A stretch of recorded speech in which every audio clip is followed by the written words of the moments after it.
नमस्कार दोस्तों, आज हमारे बीच फिर एक बार मोहम्मद सिराज साहिल, लिबरल पार्टी ऑफ इंडिया के राष्ट्रीय अध्यक्ष, पेशे से वकील भी हैं और बहुत बड़े वरिष्ठ पत्रकार भी हैं। आइए आज हम उनसे कुछ विषयों पे चर्चा करेंगे।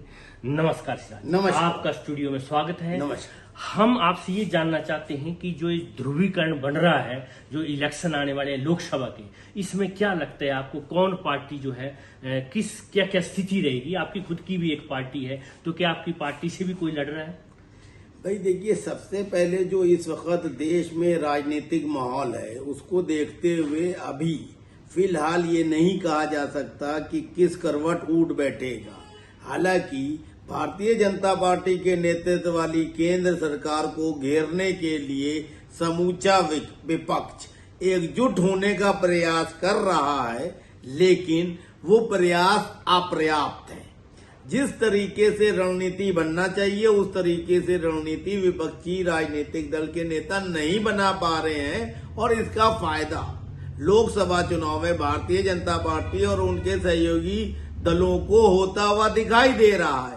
अगर समय रहते विपक्ष के नेता एकजुट नहीं हुए और एक मकसद लेकर नहीं चले कि किसी तरह से पहले भारतीय जनता पार्टी के प्रधानमंत्री पद पर आसीन नरेंद्र मोदी साहब को सत्ता से हटाया जाए, उसके बाद प्रधानमंत्री आपस में संसदीय दल के नेता चुन ले। अगर इस धारा पे नहीं चलते, इस ध्येय को लेकर नहीं चलते, तो निश्चित तौर पर विपक्षी दल के बिखराव के चलते तीसरी बार प्रधानमंत्री पद पर सुशोभित हो जाएंगे वर्तमान प्रधानमंत्री नरेंद्र मोदी जी। लेकिन आप ये क्यों सोच रहे हैं कि विपक्ष जो है इकट्ठा हो और उसके बाद वो मोदी जी को सत्ता विहीन करने का प्रयास करे? क्यों ना उन्हीं के साथ मिलके, उन्हीं के चरणों में रह के जो है पूरे देश में एकजुटता दिखाएं वो सारे विपक्षी दल? अभी हमारे देश में इस तरह की मानसिकता का विकास नहीं हुआ है।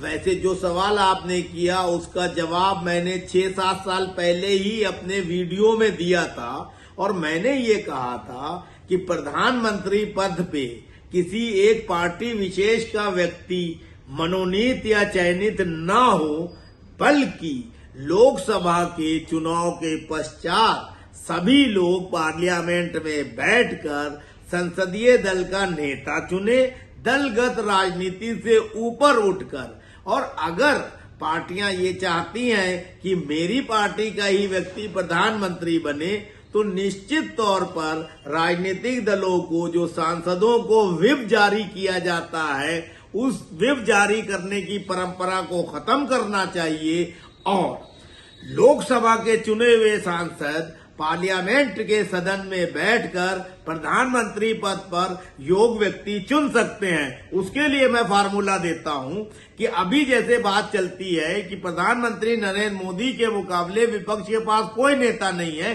ये बात कुछ हद तक सही भी प्रतीत होती है। लेकिन अगर विपक्ष के लोग चाहते हैं कि प्रधानमंत्री नरेंद्र मोदी की जगह कोई दूसरा व्यक्ति प्रधानमंत्री पद पर आसीन हो, तो उनको बड़ा दिल दिखाना होगा। उनको ये कहना होगा कि प्रधानमंत्री पद का दावेदार भारतीय जनता पार्टी से नरेंद्र मोदी ना हो और ना ही विपक्ष कोई प्रधानमंत्री पद का दावेदार देगा।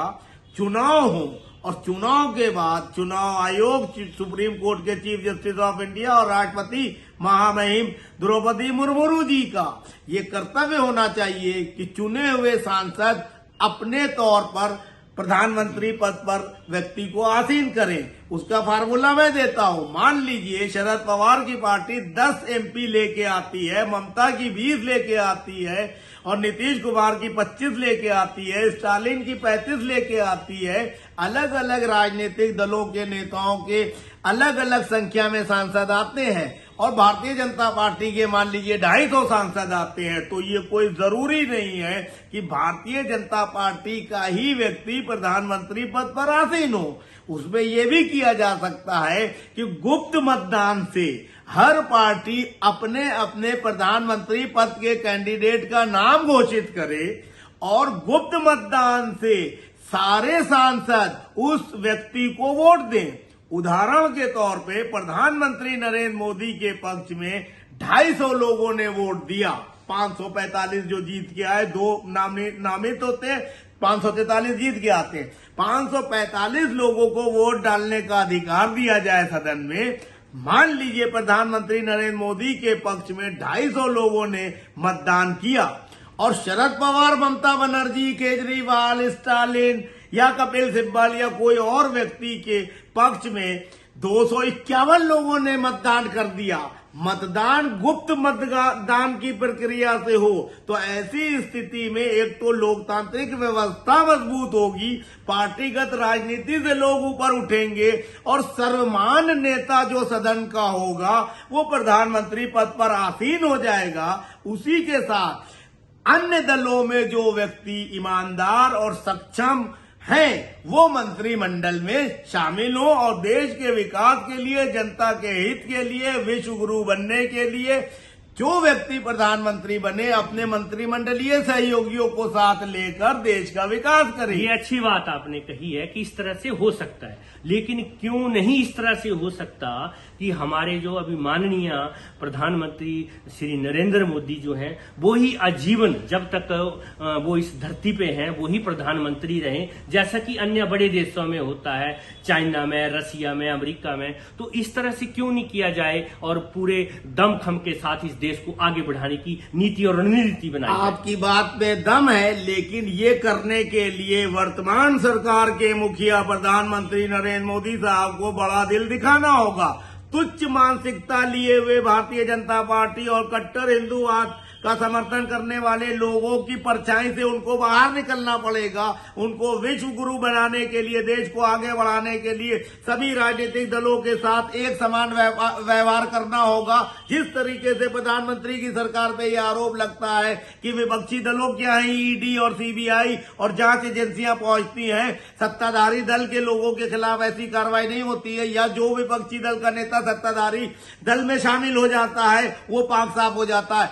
इस छवि को प्रधानमंत्री जी को तोड़ना पड़ेगा। लेकिन ये अब तब नहीं होगा जब सभी अपना नेता एक चुन लेंगे और आजीवन मोदी जी ही रहेंगे, तब ये ईडी और आपके सवाल का जवाब दे रहा हूं। आजीवन मोदी जी रहेंगे अगर देश हित में आजीवन मोदी जी का रहना देश हित और राष्ट्र हित और जनता हित में है तो वो रह सकते हैं, उसमें कोई प्रॉब्लम नहीं है। मोदी जी से किसी व्यक्ति को मेरे ख्याल से व्यक्तिगत दुराव रखने का कोई औचित्य नहीं है।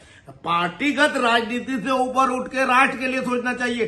सभी ये कहते हैं कि मैं राष्ट्र भक्त हूं, राहुल गांधी कहता है मैं राष्ट्र भक्त हूं, मोदी जी कहते हैं मैं राष्ट्र भक्त हूं, अखिलेश कहते हैं मैं राष्ट्र भक्त हूं, केजरीवाल कहता है मैं कट्टर ईमानदार और राष्ट्र भक्त हूं। अगर सब यही कहते हैं कि मैं राष्ट्र भक्त हूं और जनता के लिए और देश के लिए सोच रहा हूं, तो जो फार्मूला मैं दे रहा हूं उस फार्मूले को सब लोग अपना कर उसको आत्मसात कर इस तरीके से सरकार का चयन क्यों नहीं कर सकते? क्यों विपक्ष और पक्ष का मामला जो है करते हैं? क्यों सत्ताधारी दल कोई अच्छा काम भी करता है तो विपक्ष इस धारणा से उसका विरोध करते हैं कि वो विपक्षी है, उनको विरोध करना ही है? क्यों सत्ताधारी विपक्षी दलों की कोई अच्छी बात नहीं मानता है इसलिए कि वो विपक्षी है? जब सबको ही देश का विकास करना है तो विपक्षी दल का नेता भी अगर कोई राष्ट्र हित जनहित की बात कह रहा है तो उसको प्रधानमंत्री को मानना चाहिए, और प्रधानमंत्री कोई राष्ट्र हित की बात कर रहे हैं तो विपक्षियों को सिर्फ इसलिए विरोध नहीं करना चाहिए क्योंकि विपक्ष का काम है विरोध करना। ये मूर्खता की चीजें खत्म करके देश को नई ऊंचाई पे ले जाने के लिए मेरे फार्मूले पे सरकार को, राष्ट्रपति को, सुप्रीम कोर्ट को और देश की जनता को सोचना चाहिए। और मैं तो इस साक्षात्कार के माध्यम से, आपके माध्यम से ये भी कहना चाहता हूं, मेरे फार्मूले में किसी को कोई कमी या त्रुटि दिखाई देती है या अव्यवहारिक लगता है तो मेरे फोन नंबर 9540297770 पर हमसे सवाल पूछिए, मैं उसकी सारी शंकाओं का समाधान करूंगा, उसके हर सवाल का उत्तर दूंगा, उसके बाद इस व्यवस्था को लागू किया जाए। नहीं, अच्छी बात है, आपके पास हर समस्या का समाधान है और आप पूरी कोशिश करते हैं कि आपकी विचारधारा को जो है जो नेशन अडॉप्ट करे, लेकिन कहीं ना कहीं आपकी बात जो है माननीय प्रधानमंत्री जी के पास नहीं पहुंच पाती है या अमित शाह जी के पास नहीं पहुंच पाती है। ऐसे कुछ कारण होंगे, लेकिन जब एक व्यवस्था, एक झंडा, एक नेशन, एक फ्यूचर की जब बात हो रही है, वसुधैव कुटुंबकम की जो हमारी पुरानी परंपरा है उसके तले हम सब काम कर रहे हैं। काम करना होगा विश्व गुरु बनाने के लिए हमारे देश को, भारतवर्ष देश को। लेकिन जब इस तरह की जो घटनाएं जंतर मंतर की, या किसी बच्ची को घसीटा जा रहा है कई किलोमीटर, रेप, मर्डर, हत्या, एजुकेशन में कहीं न कहीं जो है पूरी बच्चों को नहीं मिल पाती है, भूखमरी अभी भी देश में है, जो हमारा रूरल एरिया है वहां पर ये सब सुविधाएं नहीं मिलती हैं। तो क्या 75 साल में जो नहीं हो पाया है अभी तक, मोदी जी जब 2014 से देश के प्रधानमंत्री बने तब से वो निरंतर काम कर रहे हैं, और अब कुछ न कुछ हद तक जो है रूरल एरिया तक वो बात पहुंची है।